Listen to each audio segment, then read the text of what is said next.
I thank God for what I heard and also privilege to share now. और मैं परमेश्वर का धन्यवाद देता हूँ जो मैंने अभी सुना और ये बांटने का भी मौका मिला, वो मेरा सौभाग्य है। I want to share from the passage where I learned for my own need. और मैं उस वचन से बांटना चाहता हूँ जहाँ मैंने अपनी ही जरूरत से कुछ सीखा है। That is from the book of James, chapter 4, verse 4 to 10. From there we read the promise verse also.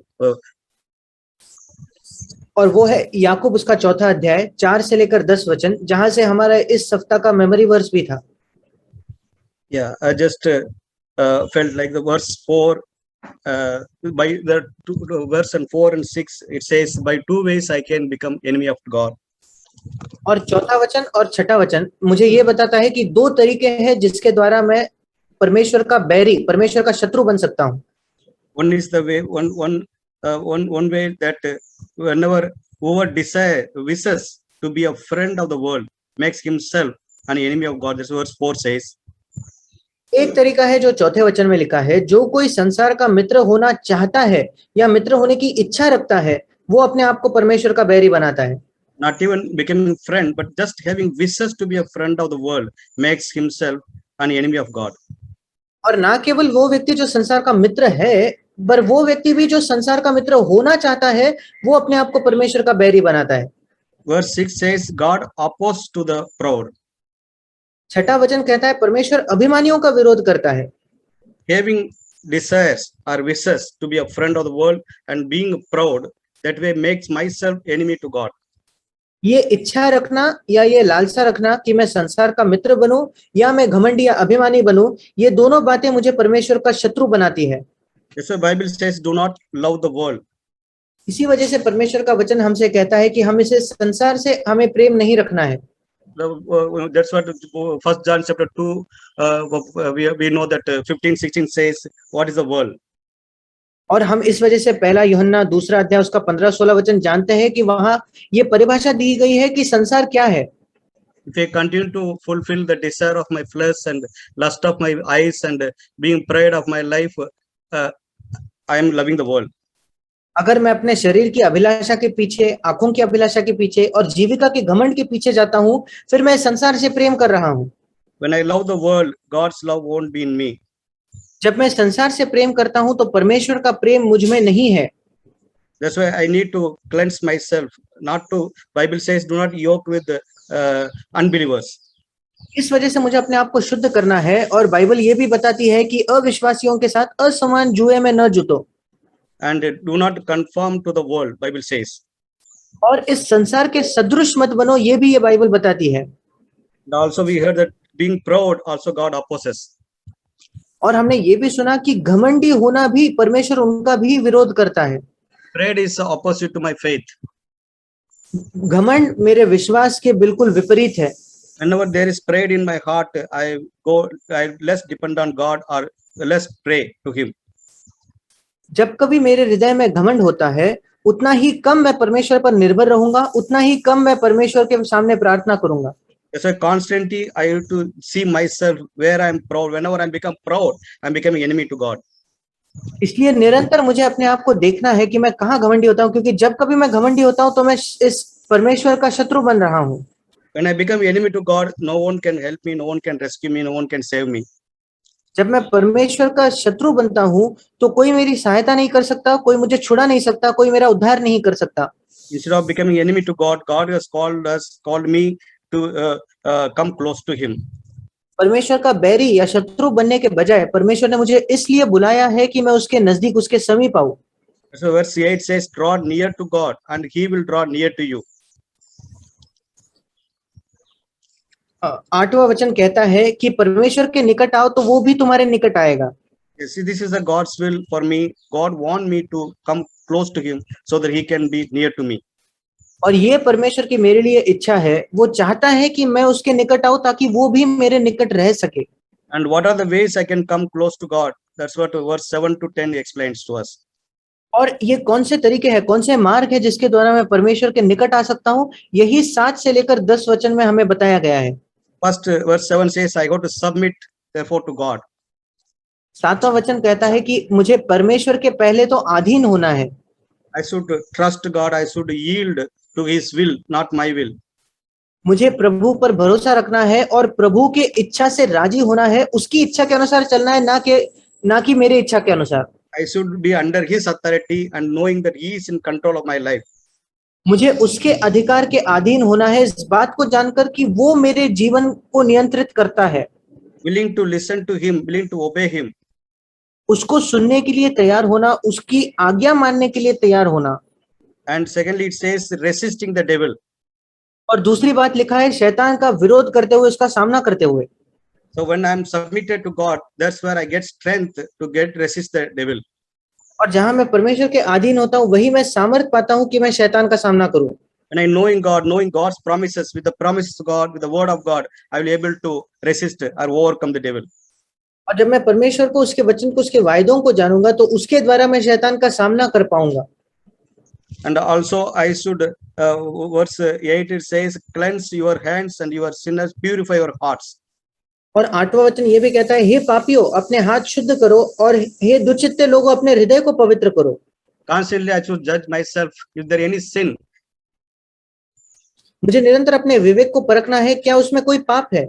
I should confess my sin and I should get cleansed from the blood of Jesus Christ. मुझे अपने पाप का अंगीकार करना है और यीशु मसीह के लहू के द्वारा मुझे शुद्ध होना है। And he is there ready to forgive us. और वो तैयार है कि वो हमारे पापों को क्षमा करे। Verse 9 says, be miserable and mourn and weep. 9वां वचन कहता है, दुखी हो और शोक करो और रो। Having godly sorrow, that which can lead to me the repentance. और एक ईश्वरीय दुख, एक ईश्वरीय विलाप होना जो मुझे मन फिराव की ओर ले जाएगा। After confessing, I need to repent from my sins. I need to cleanse my from my sins. मेरे पापों का अंगीकार करने के बाद मुझे मन फिराना है, मुझे अपने पापों से शुद्ध होने की आवश्यकता है। Then verse 10 says, humble yourself in the presence of the Lord. और 10वां वचन कहता है, प्रभु के सामने दीन या नम्र बनो। This is what I need to become humble before in the presence of the Lord. It's easy to become humble before people. और यही मुझे परमेश्वर की उपस्थिति में प्रभु के सामने नम्र होना है। लोगों के सामने नम्र होना बड़ा आसान है। It's easy to become humble before people, saying good words, saying thank you, saying sorry. लोगों के सामने नम्र बनना बहुत ही आसान है कि हम मीठे मीठे शब्दों का उपयोग करें, हम धन्यवाद कहें या हम सॉरी कहें। Being humble before God is, as we heard today, just knowing nothing good dwells in me. और परमेश्वर के सामने नम्र होना, जैसे हमने आज शुरुआत में भी सुना, इस बात को जानना है कि मेरे अंदर कोई भली वस्तु नहीं है। Knowing our own wretchedness. हमारे ही अभागेपन को जानना वो है। Needing, willing to depend on God. जब हम इच्छा रखते हैं कि हम परमेश्वर पर निर्भर हो। Knowing without God's help, without God's power, without God, Holy Spirit, we cannot live this Christian life. जानते हुए कि परमेश्वर की सहायता के बिना, उसके सामर्थ्य के बिना, पवित्र आत्मा के बिना हम इस मसीह जीवन को जी ही नहीं सकते। When we do all these things, then God will become close to us. जब हम इन सारी बातों को करते हैं तो परमेश्वर हमारे निकट आएगा। When God is with us, we are able to overcome the devil. और जब परमेश्वर हमारे साथ है तो हम शैतान पर विजयी हो पाएंगे। We are able to resist him. We will be able to overcome our sins. और हम उसका सामना कर पाएंगे और हम हमारे पापों पर जयवंत हो पाएंगे। Amen. May God help us. परमेश्वर हमारी सहायता करे। आमीन। I really take this memory verse as an encouraging और word. हमारा जो मेमोरी वर्स है, इसको मैं मेरे लिए प्रोत्साहन के तौर पर लेता हूँ। It says, submit to God, but resist the devil. और वहां लिखा है, परमेश्वर के अधीन हो जाओ और शैतान का सामना करो। I like the way it is written. It has not just said resist the devil first, but it says submit to God. और ये जिस प्रकार लिखा है मुझे बहुत पसंद है। वहां ये पहले नहीं लिखा कि शैतान का सामना करो, पर पहले ये लिखा है कि परमेश्वर के अधीन हो जाओ। Because I was thinking it could have been written very easily saying resist the devil and he will flee from you. और मैं सोच रहा था कि बड़े आसानी से ये वचन इस प्रकार भी हो सकता था कि शैतान का सामना करो तो वो तुम्हारे पास से भाग निकलेगा। Here there is something where I need to learn is a submission is there, and that submission is to God. और यहाँ कुछ बातें मुझे सीखना आवश्यक है कि एक अधीन होना जरूरी है और वो अधीन होना परमेश्वर के प्रति है। And through that submission to God, God will supply the power. और उस अधीन होने के द्वारा परमेश्वर उस सामर्थ को मुझे देगा। and that power is a supernatural power which will not work through my flesh but through the spirit, which will help me to resist the devil. और वो सामर्थ जो है वो परमेश्वर की ओर से आने वाली सामर्थ है जो मेरे आत्मा में, मेरे शरीर में नहीं बल्कि मेरे आत्मा में सहायता करेगी कि मैं शैतान का सामना कर पाऊं. As we read, impossible things are made possible. जैसे हम पढ़ते हैं कि असंभव बातें संभव हो जाती है. It is not written impossible things made possible, but it is written like this: God is the one who makes impossible things possible. ऐसा नहीं लिखा कि असंभव बातें संभव हो सकती है, बल्कि ऐसा लिखा है परमेश्वर जो असंभव बातों को संभव बनाता है. It is the power that I receive from God. वो सामर्थ है जो मैं परमेश्वर के द्वारा प्राप्त करता हूँ. And this power I just don't receive by my superiority or by my spiritual righteousness, or you can name anything related to our spiritual prosperity. और ये सामर्थ जो है वो मैं कितना बड़ा हूँ या मैं आत्मिक तौर पर कितना बढ़ रहा हूँ या हमारे आत्मिक उन्नति के द्वारा हमें नहीं मिलती. It is the what I realize is how humble how I humble myself more in the sight of the Lord. God fills me the power that much to resist evil. जो मैंने जाना है वो ये है, जितना मैं परमेश्वर के सामने अपने आप को नम्र करता हूँ, उसके अधीन होता हूँ, उतने ही मात्रा में वो मुझे सामर्थ देता है कि मैं शैतान का और बुराई का सामना कर पाऊँ. If I feel that I'm spiritually strong and devil cannot do anything, Satan cannot do anything, I can stand and I can face, then I am wrong on the word what I say. और अगर मुझे लगता है कि मैं आत्मिक तौर पर बलवान हूँ, मैं शैतान का सामना कर सकता हूँ, तो फिर ये बिल्कुल गलत है. It is always God who is there in front of me. I stand back of God, humbling and praying. That's how I receive the power to make the Satan to fly away from me. हर समय परमेश्वर मेरे सामने होता है, मैं परमेश्वर के पीछे होता हूँ, उसी द्वारा मैं सामर्थ पाता हूँ जिसके द्वारा शैतान मुझसे भाग निकलता है. Yes, I praise God for this verse of encouragement in Jesus' name. Amen.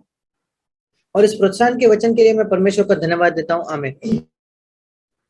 और आज सुबह हम जिस प्रकार गा रहे थे कि यीशु मसीह में विजय है और there's victory in Jesus, he brought me and he plunged me beneath his cleansing flood. तो परमेश्वर उस पूरे गीत को जैसे मैं गा रहा था, बार बार वही बता रहा था कि ये विजय जो है वो यीशु मसीह में है, जयवंत होना है जो वो यीशु मसीह में है. कि कब तक मैं बस अपने असफलता को देखूंगा कि प्रभु मैं चाहता हूँ इस पाप पर मैं विजय पाऊं, पर मैं फिर एक बार असफल हो गया, मैं फिर एक बार असफल हो गया. तो प्रभु बार बार ये कह रहा था कि यीशु मसीह की ओर देखो, क्योंकि विजय जो है वो यीशु मसीह में है. अपने सिर्फ असफलता को देखकर निराश होने में नहीं. और फिर जैसे बिजो ब्रदर भी बांट रहे थे कि हम कितने भी बार क्यों ना असफल हो जाए, हम हर बार खड़े होकर हमें अपने विश्वास का अंगीकार करना है कि परमेश्वर मुझे विजय देगा. तो वही मैं अंगीकार करना चाहता हूं और मैं यीशु मसीह की ओर देखना चाहता हूं कि वो मेरा उद्धार करने वाला है और वो मेरा उद्धार कर सकता है, सारे पापों से मुझे छुड़ा सकता है. आमीन.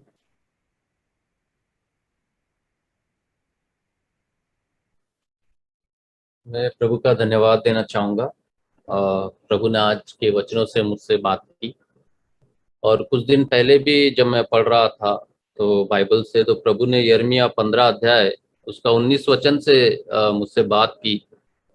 और वहां पर ये लिखा है, यह सुनकर यहोवा ने कहा, यदि तू फिरे तो फिर से तुझे अपने सामने खड़ा करूंगा. यदि तू अनमोल को कहे निकम्मे को, अनमोल को कहे और निकम्मे को न कहे, तब तू मेरे मुख के समान होगा. वे लोग तेरी ओर फिरेंगे परंतु तू उनकी ओर न फिरना. तो जब हम इसी अध्याय का 17 और 18 वचन पढ़ेंगे, वहां लिखा है, तेरी छाया मुझ पर हुई, मैं मन बहलाने वालों के बीच बैठकर प्रसन्न नहीं हुआ. तेरे हाथ के दबाव से मैं अकेला बैठा, क्योंकि तूने मुझे क्रोध से भर दिया था. मेरी पीड़ा क्यों लगातार बनी रहती है, मेरी चोट की क्यों कोई औषधि नहीं है. क्यों तू सचमुच मेरे लिए धोखा देने वाली नदी और सूखने वाले जल के समान होगा. तो यहाँ पर 17 और 18 वचन में यिर्मयाह नबी जो है वो परमेश्वर से शिकायत कर रहे थे. जब परमेश्वर के वचन के द्वारा भविष्यवाणी करने के बाद वहाँ के लोग जो थे वो काफी नाराज हो गए थे यिर्मयाह से और उसे मारने पर थे. तो वहां पर यिर्मयाह की शिकायत है कि क्यों प्रभु उनका न्याय तुरंत नहीं करता और क्यों प्रभु उन्हें मतलब यिर्मयाह का नुकसान पहुंचाने के लिए दे रहा है। तो वहां पर प्रभु उसको उत्तर देकर कह रहे, तो वो जो लिविंग ट्रांसलेशन इंग्लिश में उसमें बहुत ही अच्छा आया है कि they should not influence you, you must influence them. तो उस वचन से मुझे मेरे अंदर ये चल रहा था कि जब मैं वापस आया और मैं मतलब कई जगह पर जॉब जब ढूंढ रहा हूँ लेकिन कुछ हो नहीं रहा है, और जो प्रभु में विश्वास नहीं करते मेरे रिश्तेदारों में उनका जॉब का हो रहा है या वो जॉब पा रहे हैं, तो मुझे ऐसी निराशा आ रही थी और मैं प्रभु से प्रार्थना कर रहा था कि प्रभु ऐसा क्यों है कर कर। तो तब ये वचन से प्रभु ने मुझसे बात की कि उनका प्रभाव तुझ पर नहीं पड़ना चाहिए, तू उनको प्रभावित करना चाहिए।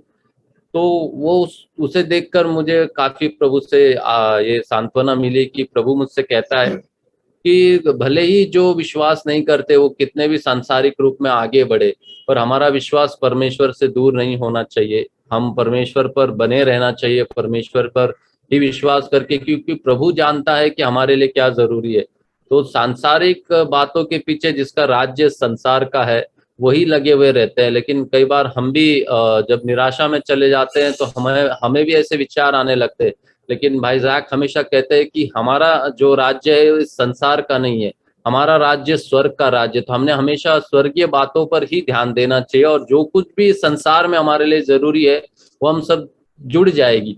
तो इस वचन के द्वारा प्रभु ने मुझे वो सारी बातें याद दिलाई, और मुझे ये भी याद दिलाया कि मेरा प्रभाव उन पर पड़ना चाहिए, उनके द्वारा मैं प्रभावित ना होना चाहिए। और इसी तरह हम हबाकुक की किताब में भी उसका 3 अध्याय और उसका 17 वचन में भी हम देखते हैं। तो वहां पर हबाकुक लिखता है, क्योंकि चाहे अंजीर के वृक्षों में फूल न लगे और न दाखलताओं में फल लगे, जलपाई के वृक्ष से केवल धोखा पाया जाए और खेतों में अन्न न उपजे, भेड़शालाओं में भेड़ बकरियां न रहे और न थानों में गाय बैल हो, तो भी मैं यहोवा के कारण आनंदित और मग्न रहूंगा और अपने उद्धारकर्ता परमेश्वर के द्वारा अति प्रसन्न रहूंगा। यहोवा परमेश्वर मेरा बल मूल है, वो मेरे पाँव हिरनों के समान बना देता है, वो मुझको मेरे ऊंचे स्थानों पर चलाता है। तो ये वचन से भी मुझे काफी प्रोत्साहन मिला। लेकिन उसके पहले हबाकुक भी दूसरे अध्याय में प्रभु से शिकायत कर रहे हैं।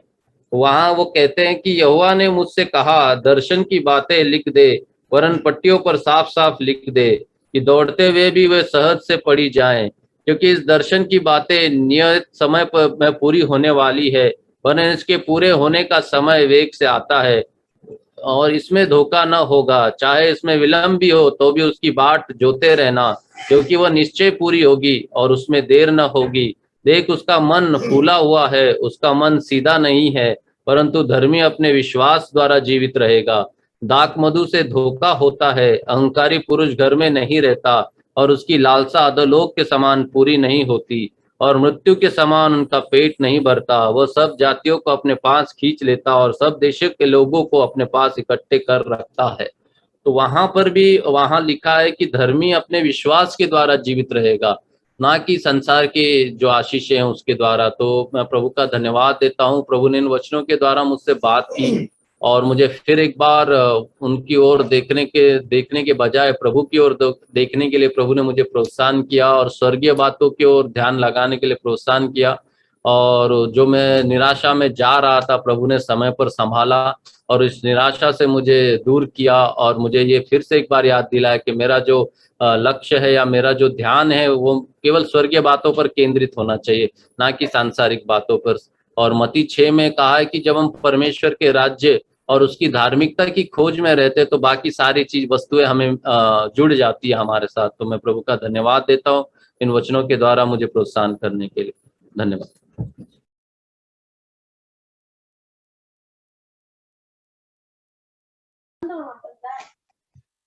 In Philippians 2, we heard in verse 13 that for it is God who works in you.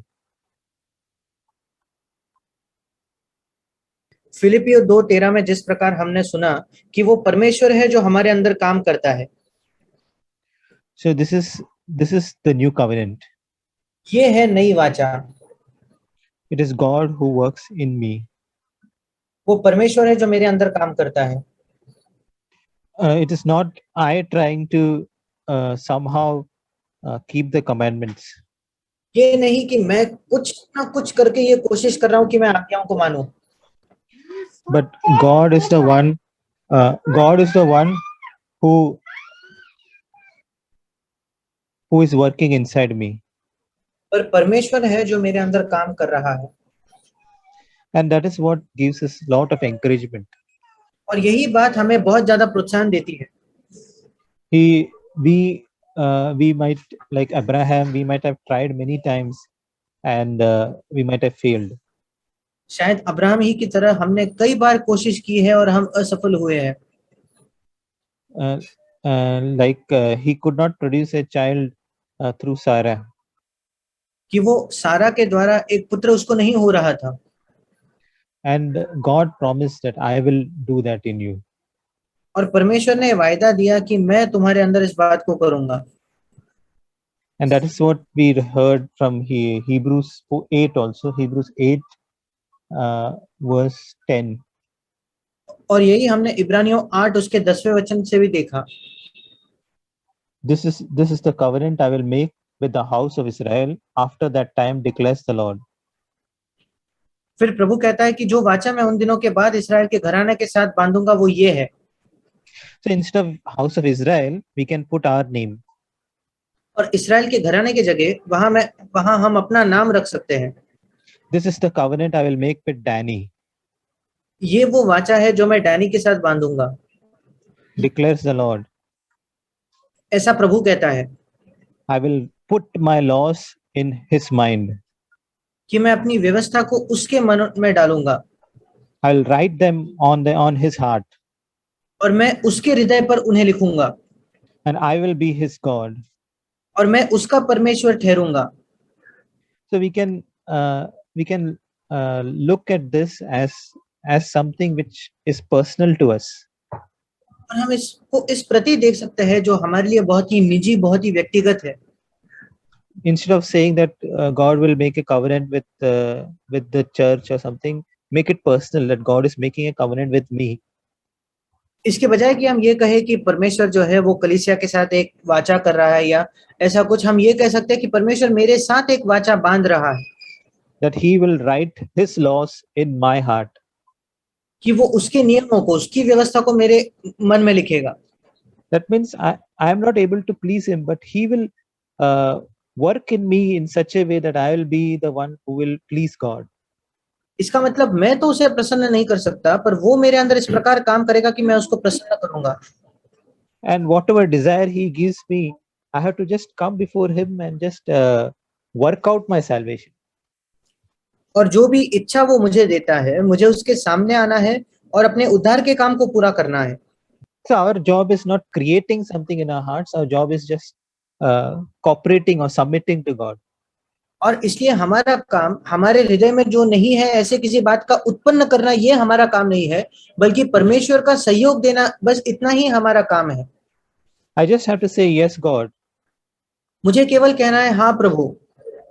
When God shows me some area where there is sin, I just have to admit that. जब परमेश्वर मुझे ऐसा कोई क्षेत्र दिखाता है जहाँ पाप है, मुझे बस उसे मान लेना है And come to God and ask him for his help. और परमेश्वर के पास आकर उसकी सहायता मांगनी है। God does not ask me to produce his life in me.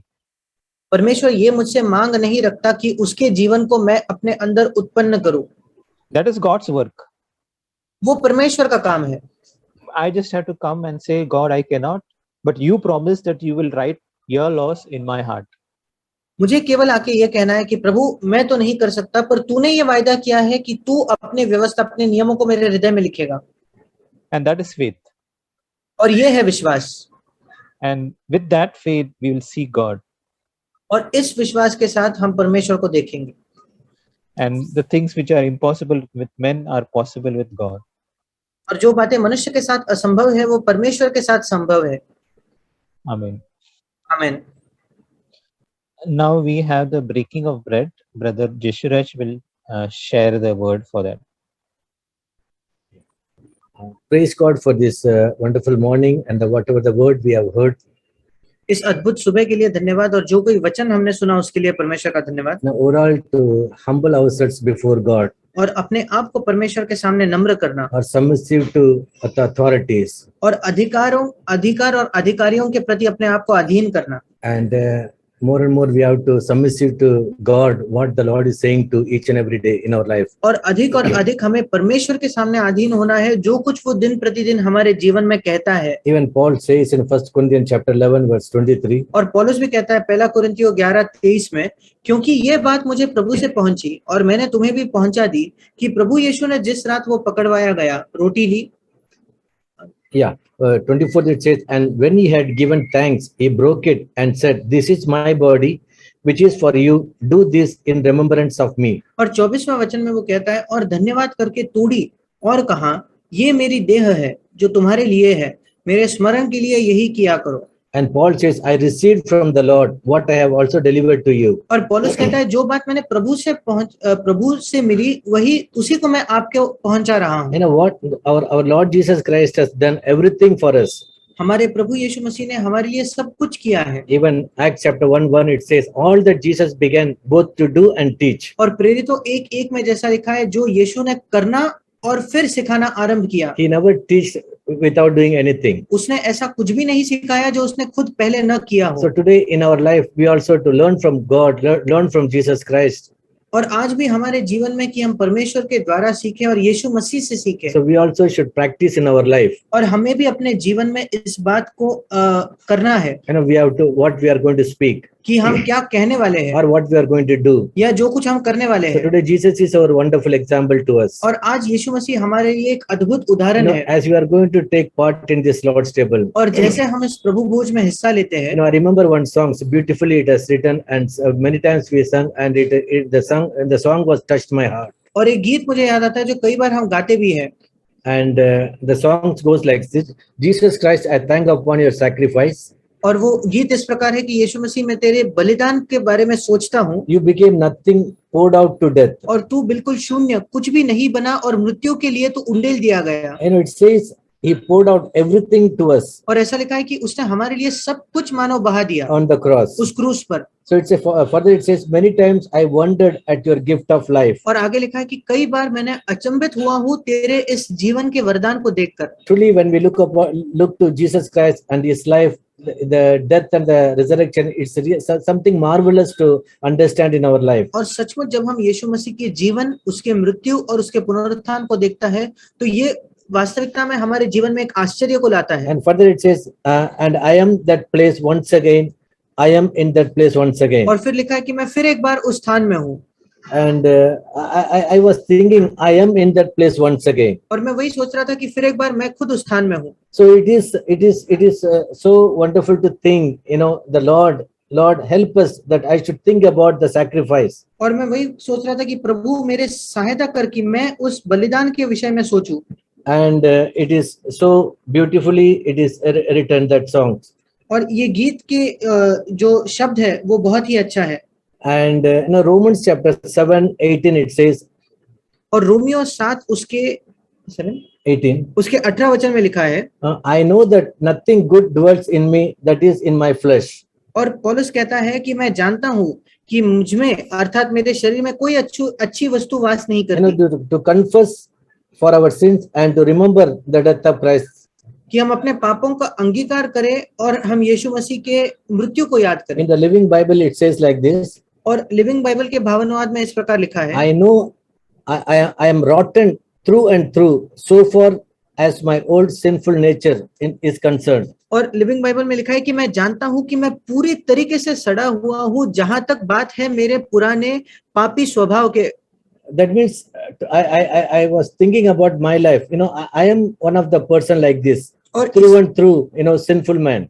और मैं अपने ही जीवन के विषय में सोच रहा था कि जो इसी प्रकार सड़ा हुआ, पूरी तरीके से सड़ा हुआ अपने पुराने पापी स्वभाव में। Because early life was such a miserable life. क्योंकि मेरा पहला जीवन इतना अभागा ऐसा जीवन था। So praise God in these days how the Lord has worked in our heart. और परमेश्वर का धन्यवाद हो इन दिनों में उसने किस प्रकार हमारे हृदयों में काम किया है। That is why Luke chapter 9:44 it says like this. इसी वजह से लूका उसका 9वां अध्याय और 44 वचन इस प्रकार कहता है, Let these words sing into your ears the Son of Man is about to delivered into the hands of men. तुम इन बातों पर कान दो, क्योंकि मनुष्य का पुत्र मनुष्यों के हाथ में पकड़वाया जाने को है। So we have to remember what the word of God is, saying again and again into our heart. और हमें बार बार इस बात को याद रखना है कि परमेश्वर का वचन हमारे हृदय से क्या बात कर रहा है। That's why we need to listen to me and remember what the Lord is saying to us. और इस वजह से हमें परमेश्वर को सुनना है और याद रखना है कि प्रभु हमसे क्या कहता है। Jesus was reminding us, just listen and remember. और यीशु मसीह हमें यहाँ यही कह रहा था कि सुनो और याद रखो, Because I am the Messiah, I am going to be tried. क्योंकि मैं जो मसीहा हूँ मुझे पकड़वाया जाने वाला है। I remember sometimes, Jesus said in Luke chapter 17, remember what had happened to Lord's wife. और कभी कभी मुझे याद आता है कि यीशु मसीह ने लूका 17 में कहा कि हमें लूत की पत्नी को स्मरण रखना है। I was taking these words in this way. और उस वचन को मैं इस प्रकार अपने आप के लिए ले रहा था। One look or one turn going to be a different in my life. एक बार मैं कुछ देख लेता हूँ या एक बार जो मैं मोड़ लेता हूँ वो मेरे जीवन में बहुत बड़ा अंतर ला सकता है। Or maybe one look or one turn, if we can come to closer to God. और शायद उसके ही बजाय, उसके ही विपरीत, हम एक बार देखकर या एक सही मोड़ पर आकर प्रभु के समीप, प्रभु के नजदीक आ सकते हैं। Or one look or one turn, we will destroy our life. या एक ही बार कहीं देखकर या एक गलत मोड़ लेकर हम अपने जीवन का नाश कर सकते हैं। That is why always to remember the Lord's death and his sacrifice. और इसी वजह से हर समय परमेश्वर के मृत्यु और उसके बलिदान को याद रखते हुए, Even Mark chapter 13 verse 15, it goes like this. और मरकुस 13:15 में इस प्रकार लिखा है, If you are on your rooftop porch, don't even go back into the house. If you are out of the fields, don't even return from your money or clothes. और अगर तुम अपने छत पर हो तो वापस घर में मत जाना, नीचे उतर के ना जाना, और जो खेत में हो तो अपना कपड़ा लेने के लिए पीछे ना लौटना। So how serious things in our life to remember all those things. और ये कितनी गंभीर बात है कि हम इन सारी बातों को अपने जीवन में याद रखें। Yeah, it is true. As we are in this last days, there are many things attracts our life. ये बिल्कुल सच है कि जैसे हम इन अंतिम दिनों में हैं, ऐसी कई बातें हैं जो हमारे जीवन को, हमारे ध्यान को आकर्षित करती है। Sometimes it is very difficult. कभी-कभी इस प्रकार जीना बहुत कठिन होता है। But we have the very good example.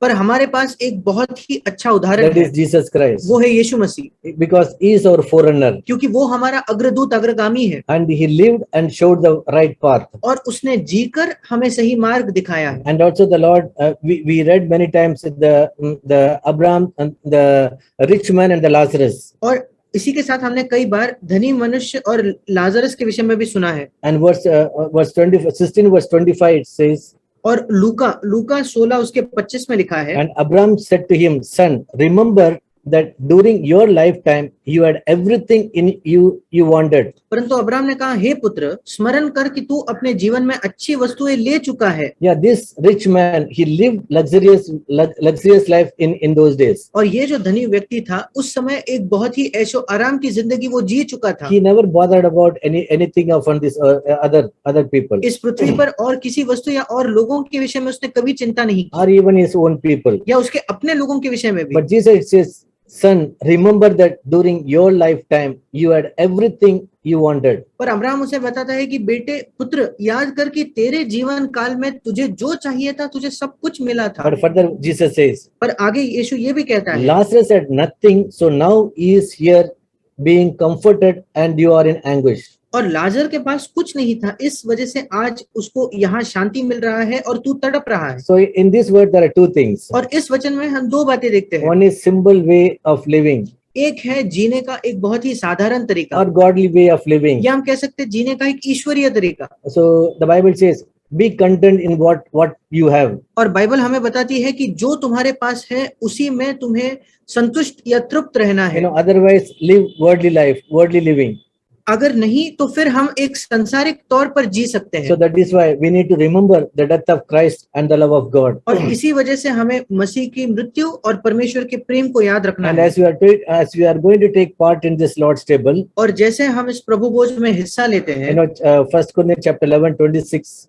पहला कुरिन्थियों 11:26 से आगे, Every time you eat this bread and drink this cup, you are remembering the message of the Lord's death.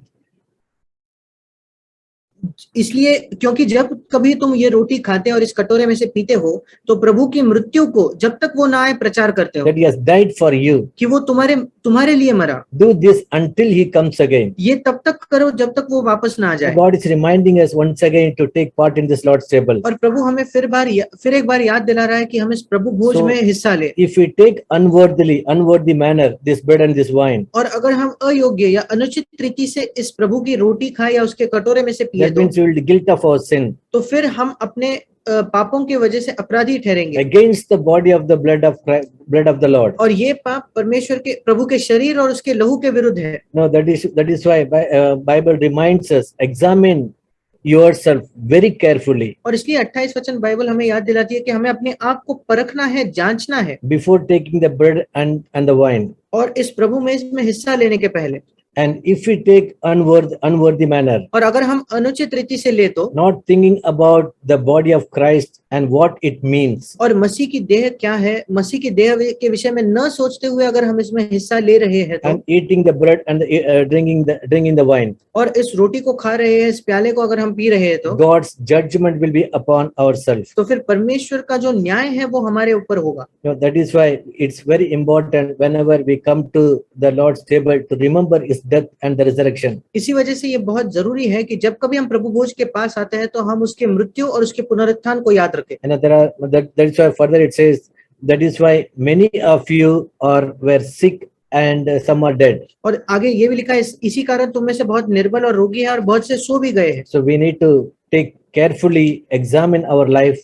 और हमें इसलिए ध्यान से अपने जीवन को जांचते हुए लेना है। These are the time we can ask the forgiveness of our sin, whatever knowingly or unknowingly we have gone through. और ये समय है जब हम अपने पापों के विषय में प्रभु से क्षमा मांग सकते हैं जो हमने जाने अनजाने में किए होंगे। Because the songs further it says like this, क्योंकि वो गीत में आगे इस प्रकार लिखा है and once again I look upon the cross where you died. कि फिर एक बार मैं उस क्रूस को देखता हूँ जहाँ तू मेरे लिए मरा। I humbled by your mercy and I am broken inside. मैं तेरी दया से नम्र होता हूँ और अंदर से मैं टूट जाता हूँ। So today we come to the Lord, come to God's presence with a humble manner और आज हम परमेश्वर के सामने परमेश्वर की उपस्थिति में बिल्कुल नम्र होकर आते हैं and with a broken heart. और एक टूटे हुए हृदय के साथ। We have the great hope in Jesus.